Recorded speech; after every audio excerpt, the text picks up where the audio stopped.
Imagine a laugh that once filled living rooms like sunlight through cracked blinds, sharp, warm, unapologetic. Now picture that same voice catching in the dark, whispering, "I'm tired," to an empty room. This is the woman who turned sarcasm into armor and loneliness into art. And at 39, the armor is dented, the art is quieter, but the heart, still beating loud enough to break yours. She grew up in a house where silence had rules. Books lined every wall, but no one asked how her day went. Her father studied cells under microscopes. Her mother shaped sentences for strangers. Love lived there, but it spoke in footnotes. Homeschooled, friendless, she learned early that imagination could be a friend if you fed it enough stories. By the window, she'd press her forehead to cool glass and watch neighborhood kids chase each other like fireflies. "I had tales instead of playmates," she'd say years later, voice soft as turned pages. The quiet wasn't cruel, it was training.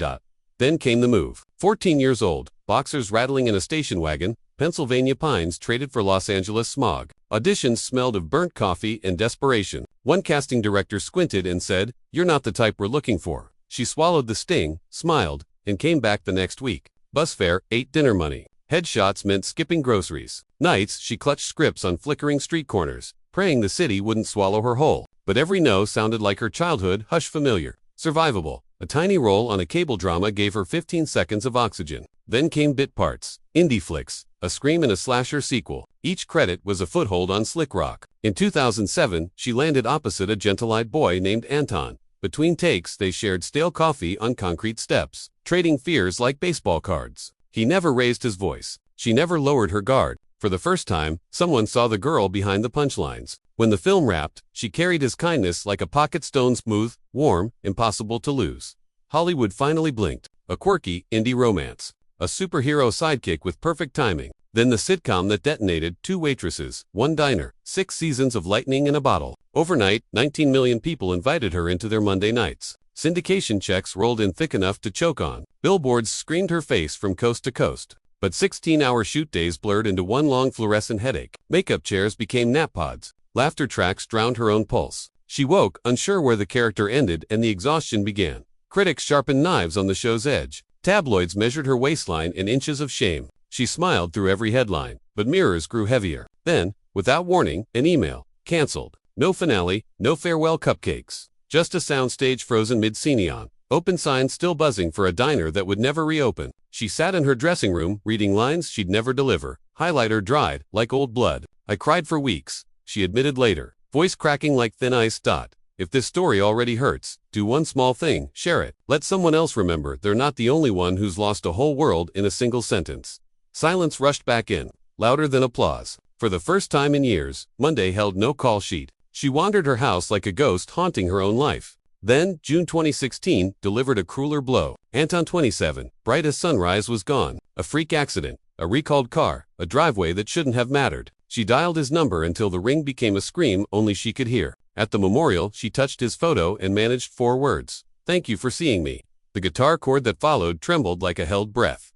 Grief stacked on grief. First lovier had slipped away years earlier when fame outran tenderness. A steady actor boyfriend faded under separate spotlights. A musician with a voice like midnight taught her that even gentle love can run out of oxygen when tours and takes never pause. Each goodbye carved space for the next hello, but the hollows stayed tender. Her body began to protest. Migraines struck like flashbulbs behind her eyes. Insomnia turned nights into marathons of ceiling stairs. Anxiety whispered that rest was betrayal. Therapy, waiting rooms, smelled of lavender and second chances. She learned to speak the unspeakable. "Some days I can't get out of bed, and that's still okay." Fans flooded comment sections with their own invisible scars. Suddenly, less alone. If you're still here, heart in your throat, hit subscribe. We tell these stories so the dark feels a little less heavy. Slowly, stubbornly, she rebuilt. Yoga at dawn. Garden soil under fingernails. A chipped mug that refuses replacement. In 2021, chaos met.com in the shape of a wild-haired rocker who played piano like apologies. They danced barefoot in kitchens, planned futures in whispers, filled a house with citrus scent and second chances. Distance still tugged, but they learned love as daily practice arguments that ended in forehead kisses, silences that held hands. Today she chooses roles that spark joy, not headlines. Her Hills home breathes light through glass walls. A vintage Mustang sleeps in the garage beside a Tesla that hums like possibility. She funds therapy for strangers, rescues cats with crooked tails, writes songs in a room that smells of jasmine and old dreams. Net worth hovers north of 25 million, but she measures richness in mornings. She isn't needed anywhere.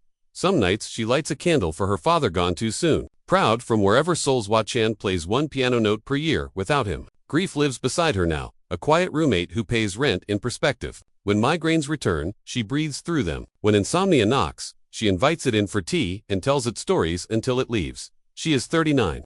Softer around the edges, laughter lines etched like sheet music. The girl who once pressed her face to Pennsylvania windows now opens Los Angeles doors to sunlight and stray cats, and a partner who calls her home without irony. Fame gave her everything and asked for her marrow in return. She paid, then learned the interest was peace. So if her jokes ever carried you through a rough patch, if her courage ever felt like permission, do this: like, share, leave a comment that says I'm still here.